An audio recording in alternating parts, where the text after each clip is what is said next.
Hey there, Fragrance fam! I'm Caitlin with AFI, and we're back in the project lab today with a seasonal product idea that we've put together using our version of the fragrance Pumpkin S'mores by Bath & Body Works. The wax melts I'm making today come together in a snap with AFI's in-house wax and fragrance. Here's what you'll need to make your own to prep your line for the upcoming pumpkin season.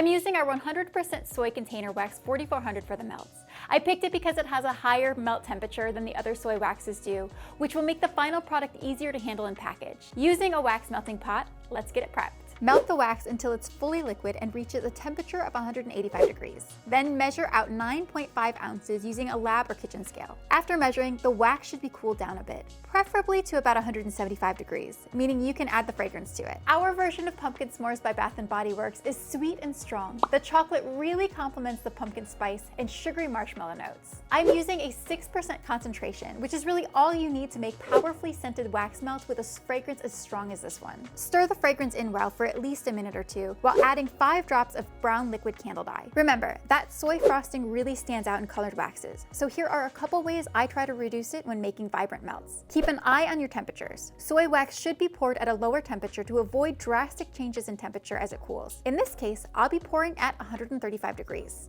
Stir the wax slowly and consistently when you add the fragrance and dye. Let your soy wax candles or melts cool slowly and steadily.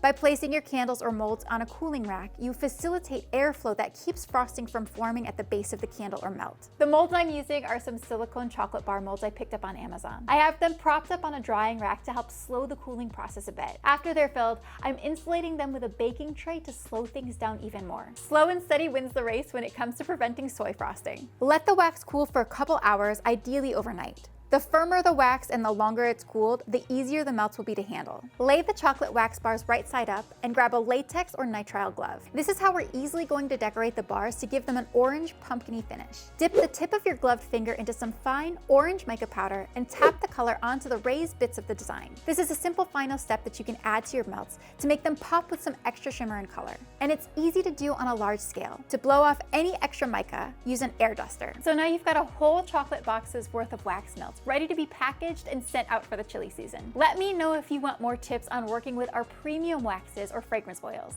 We have tons of fall fun coming your way here at the AFI Project Lab, so subscribe to join the Fragrance fam and stay in the loop. Thanks so much for watching, guys. I'm Caitlin, and I'll catch you next time. Bye!